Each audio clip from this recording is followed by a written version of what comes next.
हाँ जी दोस्तों, नमस्कार। क्या हाल चाल आपके? आई होप आप सब बहुत अच्छे होंगे। तो आज का टॉपिक जो हम करने वाले हैं वो है रेजिस्टेंस टू द मुगल्स, है ना? इससे पहले हम पढ़ चुके हैं कि एक सेकंड, इससे पहले जो चीज़ें हम कवर कर चुके हैं इस चैप्टर में, ये यहाँ से हमने स्टार्ट किया था, रीशेपिंग स्टार्ट की थी हमने, ठीक है, मिडाइवल वर्ल्ड की, मिडाइवल इंडिया की।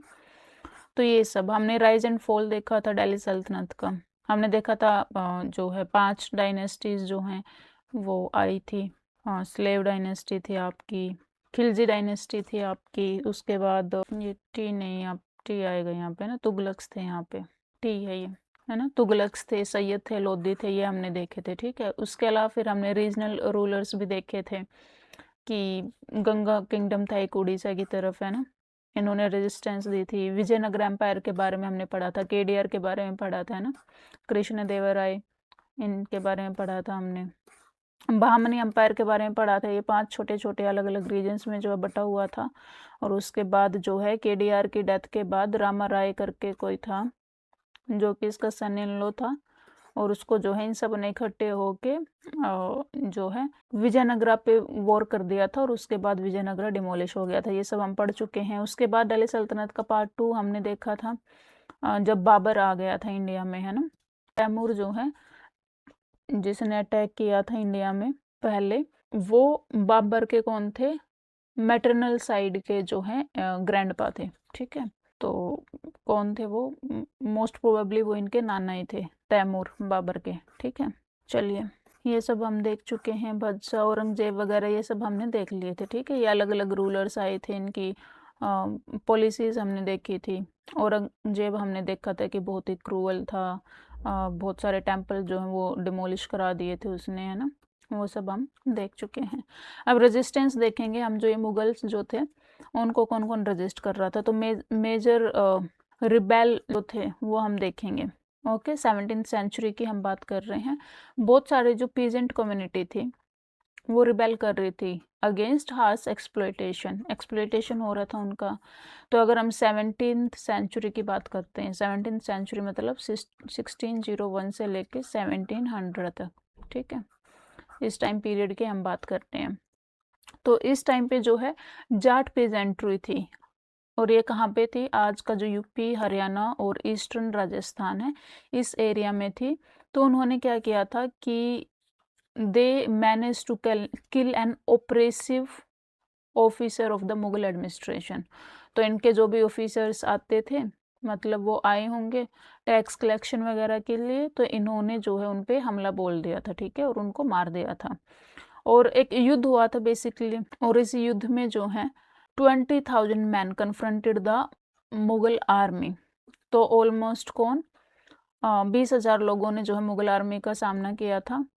और लेकिन मुगल आर्मी ऑफ कोर्स वो तो आर्मी थी, तो एज सच वो उनसे जीत नहीं पाई। और उसके बाद जो है उन्होंने जाट लीडर्स को भी मार दिया, और जो रिबेलियन थी उसको स्प्रेस कर दिया, ठीक है।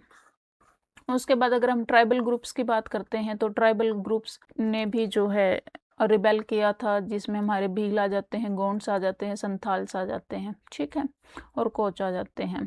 दे fought back against attempts to annex their territory और इम्पोज टैक्सेस ऑन देम। अब फॉरेस्ट में भी घुस गए मुगल वाले, है ना। मुगल जो है उनको टैक्स चाहिए था, उनको लैंड चाहिए थी, है ना, ज़्यादा से ज़्यादा रिवेन्यू के लिए। तो इन पे जो है वो टैक्स इम्पोज कर रहे थे, या फिर उनकी जो टेरिटरीज थी, फॉरेस्ट प्रोड्यूस था, उसको हड़पने की कोशिश कर रहे थे। तो इन्होंने भी, ट्राइबल कम्युनिटीज़ ने भी जो है रजिस्ट किया था, ठीक है। दिल्ली सल्तनत specially those inhabiting, okay, mainly कौन?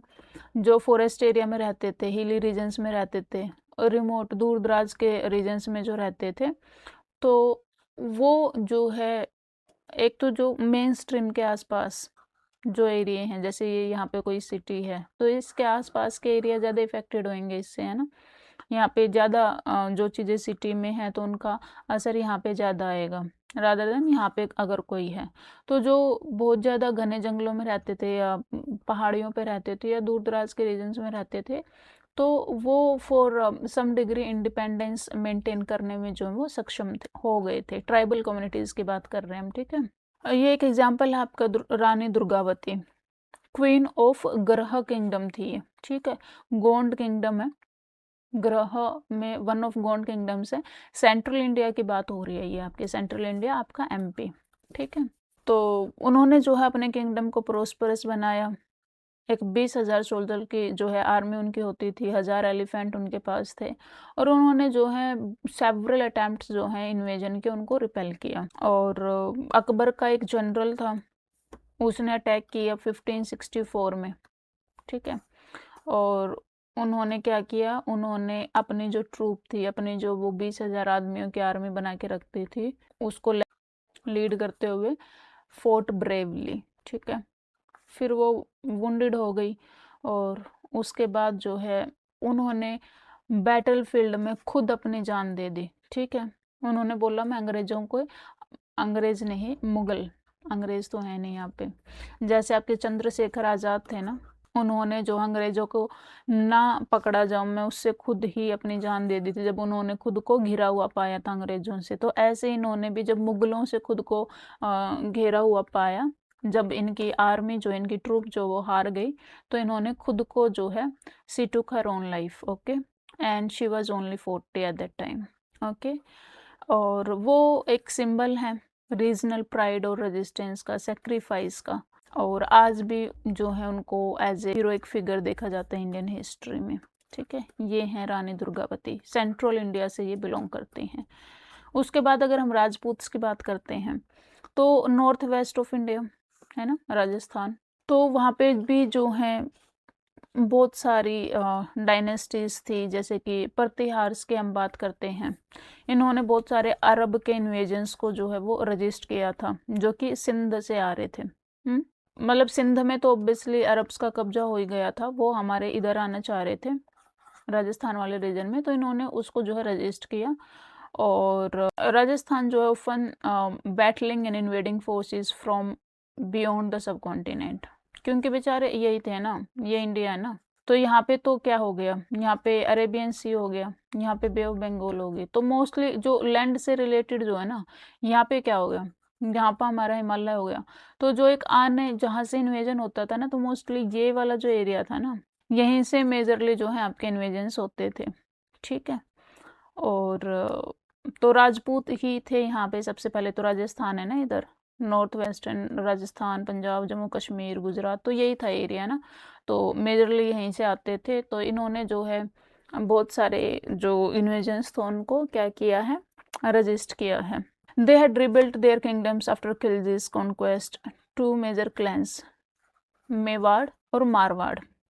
तो खिलजी हमने देखा था, स्लेव डायनेस्टी के बाद जो है खिलजी ही आए थे, है ना, अलाउद्दीन खिलजी। जलालुद्दीन जो है उसने फाउंडेशन रखी थी, फिर अलाउद्दीन आया था, सबसे क्रूअल आप जिसको बोल सकते हो, उसने अपने चाचा को मार दिया था। अलाउद्दीन को मारा ही नहीं, जलालुद्दीन को मार दिया था अलाउद्दीन ने, है ना।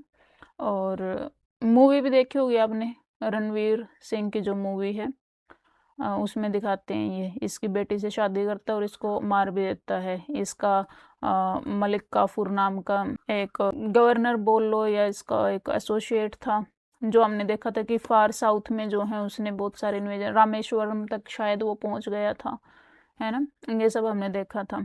तो खिलजी के बाद जो है दो रीजन, मेवाड़ और मारवाड़, दो अलग चीज रीजन है ये ना, मेवाड़ और मारवाड़, ये दो रीजन्स थे, ये एमर्ज हुई, ठीक है। हीरोइक मतलब बहुत स्टोरीज हैं इनकी हीरोइक डीड्स की, और आज भी जो इन गाथाओं को गाया जाता है, जिनमें से अगर हम नाम ले रूलर्स का, इन दो रीजन्स थे, एक थे राणा कुंभा, ठीक है, और एक थे राणा संगा, ओके। राणा संगा जो है अर्ली 16th सेंचुरी में जो है उन्होंने राजपूत क्लान जो थे उनको यूनिफाई किया, और उसके बाद ही won many battles against sultans, ultimately meeting defeat against Babur, लेकिन बाबर ने जो उनको हरा दिया था, ठीक है। बैटल ऑफ खनवा की हम बात कर रहे हैं, कब हुआ था ये, अर्ली 16th सेंचुरी में। बैटल ऑफ खानवा का ईयर मेरे को यहाँ बताएंगे, एग्जैक्ट ईयर बैटल ऑफ खानवा जो है कब लड़ा गया था। तो बाबर के अगेंस्ट जो है ये हार गए थे फिर, ओके। किन की बात कर रहे हैं हम, राणा संगा की, ओके। उसके बाद ही inherited a wounded kingdom from his predecessors Marwar ruler Maharana Pratap. Maharana Pratap के बारे में तो हमने कितनी ही कहानियाँ सुनी हैं, है ना? उन्होंने जो है मुगल्स की जो सुज़ेरेनिटी थी उसको एक्सेप्ट करने से मना कर दिया कि भैया हम नहीं मानते, तुम्हारी अधीनता हम नहीं सहेंगे, ठीक है? और वो जो है राजपूत की रेजिस्टेंस का फेस बन गए थे। मतलब महाराणा प्रताप राजपूत के वो राजा थे जो मुगलों के अगेंस्ट खड़े हो गए थे। और फिर हल्दी घाटी का युद्ध तो सबको पता ही है, हमें पढ़ाया भी जाता है छोटी क्लासेस में, है ना? हल्दी घाटी का युद्ध 1576 अरावलीज के पास का युद्ध लड़ा जाता है। लेकिन क्योंकि जो है लोकल रूलर थे, ये रीजनल थे, मुगल जो है उनके पास अच्छी खासी आर्मी थी। अच्छा, आप मेरे को बताएंगे कि मुगल रूलर उस टाइम पे कौन था? मुगल रूलर उस टाइम पे कौन था जब ये युद्ध लड़ा जा रहा था? और प्लस में क्या कोई मुगल था जो इस मुगल की जो आर्मी को लीड कर रहा था, या फिर कोई इंडियन ही था जो इस आर्मी को लीड कर रहा था? ये आप मेरे को बताएंगे। तो जो है महाराणा प्रताप जो हैं एस्केप कर जाते हैं, वो जीत तो नहीं पाए लेकिन वो वहाँ से बच के निकल जाते हैं। और काफ़ी सालों तक फिर उन्होंने जो है गोरिल्ला वारफेयर किया, ठीक है, मुगल्स के अगेंस्ट अरावली हिल्स में छुप के। और वहाँ पे बहुत हार्श कंडीशंस में वो रहे।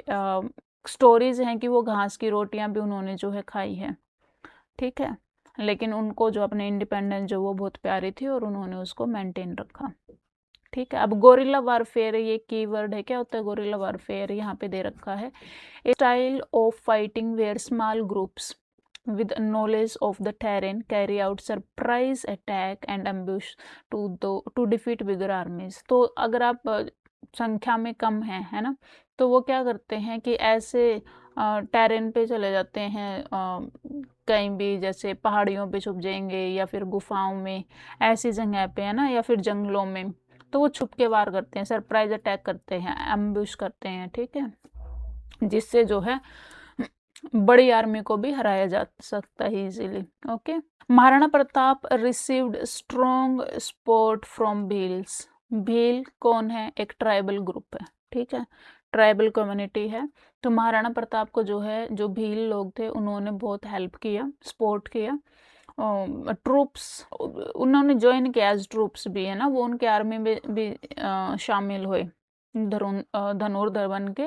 और इसके अलावा जो उन्होंने, जो टेरेन क्या होता है, आपकी ज्योग्राफी जो होती है वहाँ की, है ना, खाड़ी है या पहाड़ी है या जंगल है ना, तो उन सब चीज़ों की जो नॉलेज है वो भी भील कम्युनिटी ने जो है बहुत अच्छे प्रकार से महाराणा प्रताप को जो है बताई थी, सिखाई थी, ठीक है।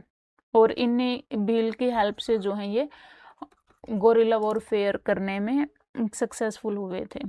तो ये देखिए, Marwar emblem with a Bhil warrior on the left, तो ये क्या है? उनके स्पोर्ट के लिए रिस्पेक्ट है, ठीक है। भील आर्मी, भील कम्युनिटी के जो लोग थे, मारवाड़ के एम्बलम पे आज भी भील जो है, एक तरफ महाराणा प्रताप है, एक तरफ भील कम्युनिटी का एक लड़ाका है, ठीक है। Rajput states eventually allied with Mughals through diplomacy and marriage alliance. अब कुछ जो थे जिनको आज़ादी पसंद थी वो क्या कर रहे थे? वो लड़े, और उसके बाद ऑफ कोर्स जीत तो नहीं पाए वे, लेकिन अपनी शर्तों पे वो जीवे, अपनी शर्तों पे। जैसे हम महाराणा प्रताप की बात करते हैं, वो भले ही जंगलों में रहे लेकिन वो आज़ाद रहे, ठीक है। उसके बाद हम बात करते हैं, कुछ राजपूत स्टेट्स ऐसे थे जो शांति चाह रहे थे, अमन प्रिय थे। उनको समझ आ गया कि मुगल जो हैं इतने शक्तिशाली हैं, उनसे जीता तो नहीं जा सकता, तो उन्होंने जो है डिप्लोमेसी और मैरिज अलायंस जो है मुगलों के साथ कर ली। जैसे आप जोधा अकबर और ये देखते हैं, तो उसमें क्या था कि एक राजपूत राजा ने अपनी बेटी की शादी कर दी थी अकबर से, है ना, ऐसा ही। तो कुछ some specially Mewar did not accept. जैसे हमने देखा कि मेवाड़ और मारवाड़ जो है, इन्होंने तो मुगल की डोमिनेंस एक्सेप्ट नहीं की, लेकिन बहुत सारे जो है राजपूत रूलर्स थे जिन्होंने डिप्लोमेसी और मैरिज अलायंस जो है वो एक्सेप्ट कर ली थी। ओके, और हम बात करते हैं औरंगजेब की रेन की। तो उस टाइम पे जो है दुर्गादास थे, एक कुछ मतलब राजपूत नोबल्स थे, वो रिबेल भी कर रहे थे। तो औरंगजेब के टाइम कौन थे? राठौड़ ऑफ मारवाड़। इन्होंने जो है जोधपुर के इंडिपेंडेंस के लिए लड़ाई की, किससे? औरंगजेब से। ठीक है, तो हमने कौन कौन देखे? हमने दुर्गादास को देखा, हमने महाराणा प्रताप को देखा, है ना, और हमने राणा कुंभा को देखा, हमने राणा सांगा को देखा। तो ये कौन थे? ये राजपूत रूलर्स थे जो लड़े थे मुगल्स के अगेंस्ट। ठीक है, अब इनके जो हैं कौन से ईयर में जो है बैटल हुए थे वो देखना है। बैटल में कौन कौन लोग थे, मतलब इनकी तरफ से कौन था, कौन ये राजा थे, है ना, एक तो कौन सी जगह से ये लड़ रहे थे, और इनके अगेंस्ट में कौन था मुगलों की तरफ से। ठीक है, तो ये क्या, ये इंपॉर्टेंट हो जाते हैं एग्जाम ओरिएंटेशन से अगर बात करें। बैटल का नाम, बैटल नेम, राजा का नाम, जगह का नाम, प्लेस, ईयर, और इनके अगेंस्ट कौन लड़ रहा था। चलिए, अब अहोम किंगडम की अगर हम बात करते हैं तो अहोम जो है ये आपका जो है आज का जो असम है, तो वहाँ पे थे ये। 13th सेंचुरी की बात ये कर रहे हैं। 13th सेंचुरी मतलब 1201 से लेके 1300 तक। ठीक है, ये एक एथनिक ग्रुप था बेसिकली, और ये जो है आज का जो म्यांमार है ना, हम देखते हैं वहाँ से माइग्रेट होके यहाँ पे आए थे। ठीक है, ब्रह्मपुत्रा की वैली में, और यहाँ पे आके इन्होंने जो अपना जो किंगडम है उसको स्थापित कर लिया था। इन्होंने भी जो है एक स्टिफ रेजिस्टेंस दी थी नॉर्थ ईस्ट में मुगलों के अगेंस्ट। ठीक है, और इनका एक पाइक सिस्टम था जिसको ये अपना के चलते थे, और ये क्या था, every able bodied man to provide service to the state through labour और military duty in exchange for land rights.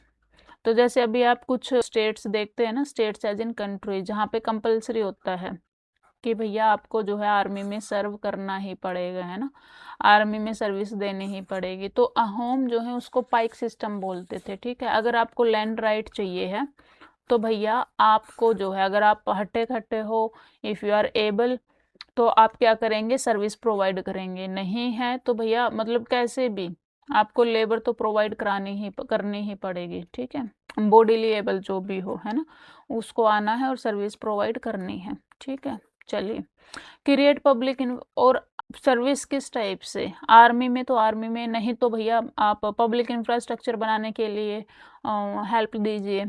ठीक है, और ऐसे क्या था कि इनके पास एक मतलब विदाउट स्टैंडिंग फोर्स के जो विदाउट परमानेंट आर्मी के इनके पास क्या थी, एक लार्ज स्टैंडिंग फोर्स थी, है ना। जैसे हमारी ड्यूटीज़, फंडामेंटल ड्यूटीज़ में हमारी में एक ड्यूटी है कि भैया जब भी देश आपको बुलाए, आपकी ज़रूरत होगी तो आपको जाना है।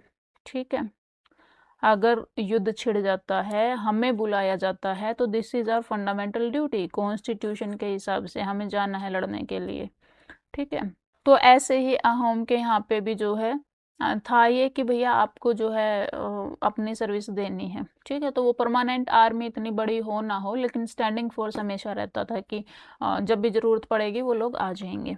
अहोम जो हैं assimilated the local culture, promoted agriculture और डाइवर्स फेथ्स जो है उनको इनक्रेज किया उन्होंने, और उन्होंने आसाम, है ना, आसाम की बात हम कर रहे हैं, प्रेजेंट डे आसाम जो है, तो उसका जो भी ट्रेडिशंस वगैरह कल्चर जो है उसमें अहोम किंगडम का जो है बहुत बड़ा हाथ है। ठीक है, उन्होंने बहुत दे एनकरेज्ड इट बेसिकली। ओके, चलो, इन द 17th सेंचुरी की अगर हम बात करते हैं, when Aurangzeb sent Mughal forces 17th century यानी कि 1601 से लेके 1700 तक, औरंगजेब भाई साहब को जो है एक्सपेंड करना था उनको अपना किंगडम, तो वो लगे हुए थे फार साउथ फार ईस्ट, है ना, यहाँ पे थी दिल्ली में चलती थी उनकी, तो वो फार साउथ फार ईस्ट सब जगह जा रहे थे, जहाँ पहले वाले रूलर्स नहीं गए वहाँ भी इनको पहुँचना था, एक्सपेंशन करना था इनको। तो 17th सेंचुरी में जो है ये अपने मुगल फोर्सेस को भेजते हैं अहोम की कैपिटल गढ़गांव में, गढ़गांव बोल लो, गढ़गांव बोल लो, तो वहाँ पे ये भेजते हैं। ठीक है, लेकिन अहोम्स जो हैं उनको, क्योंकि डेंस फॉरेस्ट है, हिली एरिया है, रिवर्स वगैरह हैं, तो मुगल तो यहाँ से जा रहे थे प्लेन से, उन्होंने प्लेन्स, है ना, हमारे गंगा यमुना के जो प्लेन्स है यहाँ से जा रहे थे, वो उनको पता ही नहीं वहाँ पे टेरेन के बारे में, और इनको पता था अहोम वासी वो तो वहीं पे रह रहे थे ना, तो इन्होंने भी अपनी गोरिल्ला टैक्टिक दिखाते हुए अपना जो इन पे अटैक हो रहा था उसको रिप्लेस किया, और and a larger feet of river board. ठीक है, notably in battle of Saraighat. कौन सा बैटल था? बैटल ऑफ सरायघाट 1671 में बैटल ऑफ सरायघाट था। Fort on the Brahmaputra river, है ना, ब्रह्मपुत्र आते हैं ना यहाँ से, ये आपका इंडिया है ना, तो यहाँ से ऐसे है ना, ये अरुणाचल प्रदेश है, ये असम है, असम के अंदर मेघालय है, तो यहाँ से कौन सी रिवर आती है? ब्रह्मपुत्र रिवर, है ना। तो वहाँ पे ब्रह्मपुत्र रिवर की वैली जो है आज जिसको हम गुवाहाटी बोलते हैं, वहाँ पे सरायघाट, बैटल ऑफ सरायघाट लड़ा गया कब? 1671 में, ठीक है, ये आपको याद रखना है। और अहोम का जो मिलिट्री कमांडर था लचित बोरफुकान, कौन था ये? मिलिट्री कमांडर था लचित बोरफुकान। इसने जो है अपने 10,000 आर्मी मैन के साथ ही जो है मुगल के 30,000 के फोर्स को, आर्मी फोर्स को हरा दिया था, ठीक है।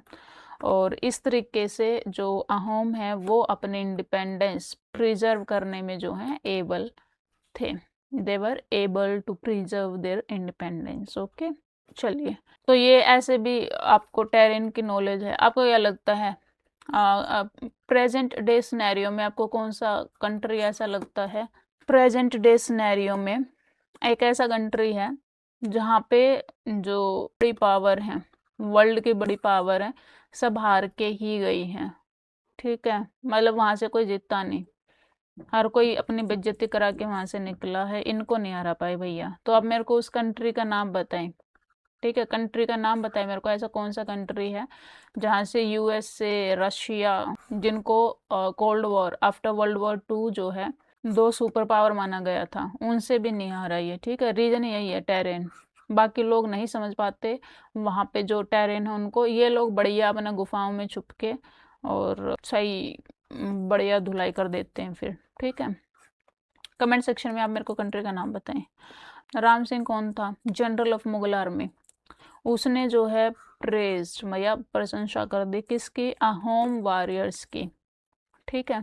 और उन्होंने बताया कि भैया हालांकि देखो ये दुश्मन आर्मी का लीडर है, लेकिन स्टिल वो जो है प्रशंसा कर रहा है कि भैया असम के जो सोल्जर्स हैं वो बहुत एक्सपर्ट हैं रोइंग बोट्स में, शूटिंग एरोज में, digging trench, building guns, cannons, मतलब ये सब आते हैं उनको, है ना। इसीलिए 1/3 की रेशियो में थे हम, स्टिल जो है मतलब मुगलों के कितने थे? 30,000, कितने आदमी थे, है ना, और इनके कितने, अहोम वालों के कितने थे? 10,000, 10 के, है ना। फिर भी जो है ये जीत गए और ये हार गए। चलिए, ये जो है बैटल ऑफ सरायघाट, ये इस पे दिखा रखा है, ठीक है। ये अहोम आर्मी वाले हैं, बोट में चढ़ के कैसे ललकार रहे हैं। ये भी जो है स्टैचू बना हुआ है, ये डिपिक्ट कर रहा है अहोम वॉरियर्स को, बैटल ऑफ सरायघाट, ठीक है। चलें, उसके बाद द राइज ऑफ सिख का राइज हम देखते हैं। 15th century Punjab, 15th century मतलब 1401 से लेके 1500 तक की हम बात कर रहे हैं, ठीक है। तो इसमें जो है गुरु नानक साहब थे, उन्होंने एक मैसेज दिया इक्वालिटी का, कंपैशन का, वननेस का, वननेस ऑफ गॉड, एक ओमकार, मतलब सब एक हैं, है ना, oneness of God. His followers came to be known as Sikhs, और जिन्होंने गुरु नानक साहब को फॉलो किया, उनके जो फॉलोअर्स थे उनको सिख बोला गया, ठीक है। हालांकि जो सिखिज्म जो है ये एक स्पिरिचुअल मूवमेंट थी, लेकिन बाद में जो सिख गुरु हैं उनको जो है रिस्पॉन्स के तौर पे जो इंटॉलरेंस और परसिक्यूशन चल रहा था मुगल रूलर्स का, उसके अगेंस्ट जो उनको खड़ा होना पड़ा, ठीक है। और जहांगीर थे उस टाइम पे, जब उनको पता लगा कि गुरु अर्जन जो है, जहांगीर का पुत्र था एक, ठीक है, वो रिबेलियस हो गया था, और वो आया इनके पास, अर्जन जी के पास, और वो बोला कि भैया मेरे को तुम्हारे साथ चाहिए। अर्जन ने बोला ओके। तो अब जहांगीर को गुस्सा आ गया कि मेरा जो बेटा है तुम उसका साथ दे रहे हो, तो उन्होंने जो है अर्जन गुरु जो थे उनको टॉर्चर टू डेथ किया, ठीक है। और इससे जो है गुरु अर्जन के जो सन थे और जो उनके सक्सेसर भी थे गुरु हरगोविंद जी, उन्होंने मार्शल ट्रेनिंग जो वो इंट्रोड्यूस की और एक सिख आर्मी बनाई, ठीक है। और उसके बाद उन्होंने जो है बहुत सारे बैटल जो हैं वो लड़े मुगल फोर्सेस के अगेंस्ट, ओके। और सिख जो धर्म है एक उनका सेक्रेड, जैसे हिंदू धर्म का क्या, भगवत गीता है ना, क्रिश्चियनिटी की क्या, बाइबल है ना, और इस्लाम धर्म की क्या, कुरान। तो ऐसे ही सिख धर्म की क्या है सेक्रेड टेक्स्ट जो है, उसका नाम है गुरु गोबिंद साहिब। तो वो फर्स्ट जो कंपाइल की गई थी वो गुरु अर्जन सिंह ने की थी, ठीक है। उसके बाद गुरु तेग बहादुर आए जिन्होंने कुछ हाइम जो है उसमें ऐड कर दिए, ओके। और बेसिकली इसमें जो है वन गॉड फॉर ऑल के बारे में जो है ज़्यादा स्ट्रेस दिया गया। और उन्होंने बोला सिखों को कि भैया truthfulness, compassion, humility, self control, ये सारी वैल्यूज जो हैं आपके अंदर होनी चाहिए, ठीक है। Truth is high but higher still is truthful living, कि भैया सत्य को तो आप मान रहे हो कि सत्य सबसे ऊपर है, ठीक है, लेकिन मान लेना is not enough, you need to live that life, okay. Truthful जीवन आपको जीना चाहिए, वो उससे भी ऊपर हो जाएगा, ठीक है। चलिए, तो 1675 की हम बात करते हैं। 1675 में क्या होता है, कश्मीरी पंडित्स जो होते हैं वो गुरु तेग बहादुर साहब के पास आते हैं और प्रोटेक्शन के लिए बोलते हैं, क्योंकि रिलीजियस परसिक्यूशन जो है वो चालू था, ठीक है। और गुरु जो है वो डिसाइड करते हैं उनके साथ खड़े होने का, लेकिन औरंगजेब जो होते हैं वो इनको अरेस्ट कर लेते हैं और उनको बोलते हैं कि भैया Islam, you need to convert to Islam, ठीक है। लेकिन तेग बहादुर जो हैं वो टॉर्चर किया गया उनको, आपने जो 2 डिसाइपल थे उनको टॉर्चर होते हुए देखा उन्होंने, गुरु ने मना कर दिया कि भैया इस्लाम तो मैं नहीं ही अपनाऊंगा, ठीक है। किसने, गुरु तेग बहादुर, ओके। औरंगजेब ने उनको बोला कि आपको इस्लाम कबूल करना होगा। उन गुरु तेग बहादुर को टॉर्चर किया गया, उनके डिसाइपल जो थे, शिष्य जो थे, उनको ब्रूटली मार दिया गया, बट स्टिल गुरु तेग बहादुर नहीं माने, उन्होंने बोला मैं इस्लाम कबूल नहीं करूँगा। तो फिर औरंगजेब ने ऑर्डर दिया उनको पब्लिकली चांदनी चौक पे, ही वॉज पब्लिकली बिहेडेड। और इसके रिस्पॉन्स में हिज सन गुरु गोबिंद सिंह, गुरु तेग बहादुर, फिर उनके सन कौन, गुरु गोबिंद सिंह, उन्होंने, और ये 10th गुरु थे, ठीक है, he was the 10th one, और ये लास्ट गुरु थे, ठीक है। 10th और लास्ट गुरु थे कौन, गुरु गोबिंद सिंह। उन्होंने जो है खालसा एस्टेब्लिश किया। खालसा क्या है, खालसा एक मार्शल ब्रदरहुड कम्युनिटी है जो कि justice, equality, defence of faith के लिए लड़ती है, ठीक है। और बहुत बार इन्होंने जो है मुगल फोर्सेस के साथ बहुत फ्रिक्वेंटली क्लैश इनके होते रहे और बहुत सारी जानें जो हैं जाती रही। ये हैं गुरु गोबिंद सिंह, ठीक है, ये उनकी फोटो है। चलिए, तो आज आप जो चांदनी बाजार देखते हो ना, वहाँ पे एक गुरुद्वारा भी बना हुआ है, तो वो सिखिज्म, गुरु तेग बहादुर जो है 9th गुरु जी थे ना, गुरु तेग बहादुर ये 9th थे। उसके बाद कौन आए थे, उसके बाद इनके सन थे गुरु गोबिंद सिंह, ठीक है। तो क्योंकि गुरु तेग बहादुर को चांदनी चौक के पास दिल्ली में टॉर्चर करके भी हेड कर दिया गया था, चांदनी चौक, तो वहाँ पे एक गुरुद्वारा है आज भी।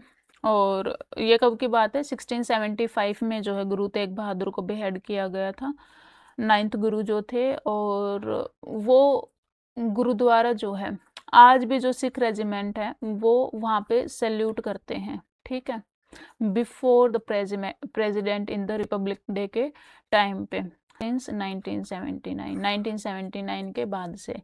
और it stands as a powerful symbol of faith and sacrifice in Indian history, ठीक है। चलिए, अब हम बात कर रहे हैं as the Mughal empire decline, specially under the onslaught of Maharashtra, several Sikh Punjab region में they were ultimately unified through. अच्छा, फिर आते हैं महाराजा रंजीत सिंह। महाराजा रंजीत सिंह जो हैं वो जितने भी अलग सिख की कॉन्फेडरेसीज थी उनको जो है एक साथ करते हैं, एमर्ज करते हैं 19th सेंचुरी में, ठीक है। महाराणा रंजीत सिंह जो हैं वो मिलिट्री एक्यूमेन हम उनको बोल सकते हैं, डिप्लोमेटिक स्किल उनकी बहुत अच्छी थी, रिलीजियस टॉलरेंस भी थी उनके पास, ठीक है, मतलब दे respected all other religions, faith. और उन्होंने जो है एक स्ट्रॉन्ग, सेंट्रलाइज्ड और स्ट्रॉन्ग सेंट्रलाइज सिख एम्पायर जो है वो खड़ा किया नॉर्थ वेस्ट के अंदर, ठीक है। जिसमें कि आपका नॉर्थ वेस्ट का पार्ट है और कश्मीर का भी कुछ पार्ट है। और मिड 19th तक जो है इस एम्पायर ने मुगलों के अगेंस्ट जो है और बाद में ब्रिटिशर्स के अगेंस्ट जो है ये एम्पायर खड़ा रहा, रजिस्ट करता रहा इंडिपेंडेंस के लिए।